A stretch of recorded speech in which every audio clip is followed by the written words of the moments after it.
Tātad ar sveicieniem. Ķeramies pie otrās daļas, un te reizes arī pie trešās, jo viņas iet roku rokā, kas ir savas platformas veidošana un sava portfolio izveide. Es tātad to darīju jau WordPressā, jo es strādāju ar WordPress jau visus šos iepriekšējos gadus, un tā man vienkārši ir pārāk pierasta platforma, kas nav izdevīgākā, taču es paliku tieši tāpēc pie bezmaksas plāna ar šo te bezmaksas domēnu. Principā tā ir kā mana vizuālā vizītkarte. Nevienam vairs nav tik būtiski, kas ir rakstīts virs tavas mājaslapas. Galvenais, ka viņi ir sasnieguši īsto vietu un pārējais viss ir, kas ir tavā mājaslapā. Tad pirmkārt noteikti nav vajadzīga nemaz mājaslapa. Man tā ir ierasta prakse. Es šo savu mājaslapu jau biju arī apcerējusi gadiem un jau domāju, kā viņa izskatīsies un ko es tur vēlēšos likt iekšā. Katrā ziņā man tas bija neaizpildīts ķeksītis, ko man vajadzēja izpildīt tieši šajā sakarā, tieši ar šo te nosaukumu, un tāpēc es to darīju, bet tas nav obligāti. Var vienkārši ķerties pie Instagram profila vai freelanceru mājaslapas, kurās var veidot šos savus profilus, ja tu vēlēsi, tu vari bāzēties kādā no tām. Piemēram, es uzskaitīšu, te ir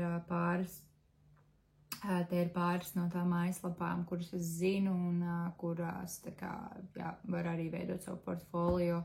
Viss ir atkarīgs no tevis paša. Es izvēlējos veidot mājaslapu un Instagram profilu, jo Instagram profils jau bija pirmais, kam es pieķēros, kas bija jau iesākts, jo būsim reāli.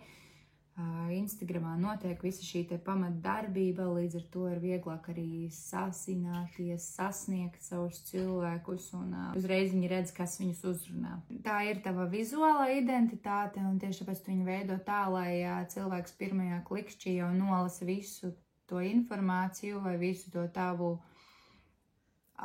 rokrakstu, ko viņš grib, ko viņš sagaida no tevis. Otrkārt, tev nav jābūt uzreiz profesionāli izskatā mājaslapai, tev nav jābūt uzreiz profesionāli izskatā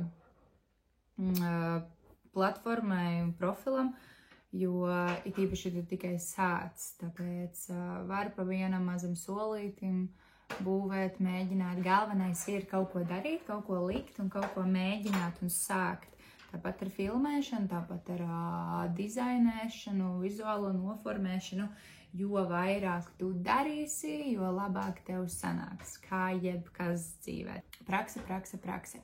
Un tāpēc tad mēs nonākam arī pie tā trešā portfolio veidošanas. Ņem savu kameru, ņem savu aprīkojumu un izveidot šo portfolio pats.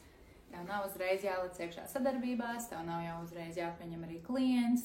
Ja tavas intereses būs higienas skapītī, vannas istabā atradīsies, tad sāc noteikti ar to, jo tiklīdz tu piedāvāsi šiem saviem interesējošajiem brandiem savu portfolio un piedāvājumu, viņiem būs jau acīm redzams piemērs ar to, kā tu jau šajā nišā darbojies. Mēs atrodam skaistu lokāciju, ierodamies un šeit varam izmēģināt savu roku.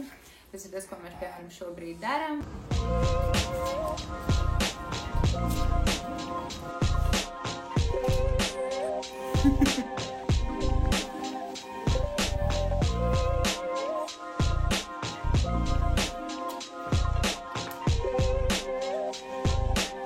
Svarīgi ir atrast to, kas tev patīk, atrod savu nišu un tur arī izmēģini savu roku un darbojies. To tad attiecīgi varēs ielikt savā portfolio un tad jau attiecīgi arī piedāvāt konkrētajiem uzņēmumiem, kas tev interesē, kas tev patīk. Mums personīgi tas ir kaut kas ir mūsu ikdienā, jo, protams, nekāda jēga nav darboties nišā, kas tev pašam nesagādā prieku un tevī neiedvesmo un nepatīk. Tas viss būs redzams gan tavos darbos, gan, tas radīs to sajūtu. Tā kā noteikti izvēlēs savas nišas un to, kas tev tiešām liek iedegties acīm. Un tur arī būs vislabākie rezultāti, viss skaistākā kadri, tā kā, lai izdodas. Un ķeramies pie saviem portfolio.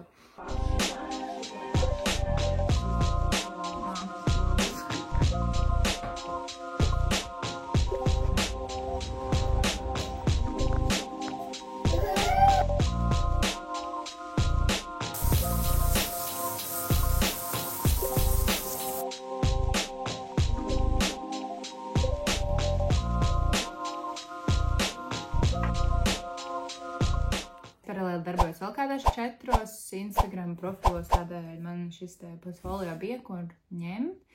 Un man prakse ir diezgan daudz tādā ziņā ielikties, visu, ko esmu mēģinājusi, būrusies cauri. Tas ir tas, cik daudz es esmu izdarījusi, tā kā pirms es uzsāku šo dienas grāmatu, jo šīs te lēmums nāca ļoti spontāni, tā kā, jā. Tāpēc te nu es esmu, tāpēc es vēlos arī izstāstīt, ko es esmu izdarījusi līdz šīm, lai mēs tālāk varam iet pa vienam solītim uz priekšu kopā. Portfolio es esmu jau izveidojusi. Ja tev interesē apskatīt mans portfolio, es varu aizsūtīt linku, arī atstāt komentārā to, ka tev interesē mans portfolio. Tā lielākā atšķirība, ko es šobrīd esmu pieņēmusi lēmumu darīt, ko es jau, kad veidoju šo savu mājaslapu priekš grafiskā dizaina, nolēmu, ka es nevēlos to darīt šoreiz viena. Viens cilvēks var būt vesels orķestris, par to nav šaubu. Tas ir tas, ko es esmu nolēmusi. Esmu uzrunājusi šos 2 draugus un pievienojis viņus savā portfolio. Tas mans ceļa gājiens, mani pieņemtie lēmumi par šo te darbību.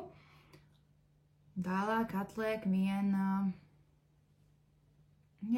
piedāvāt šo savu piedāvājumu. Sākt uzrunāt uzņēmumus, uzņēmējus, kas vēlētos sadarboties. Tā, manuprāt, būs pati interesantākā daļa un priecāšos padalīties arī par to, kā mums iet. Tā kā par to mēs parunāsim tad jau arī nākamajā reizē. Čau, Bella!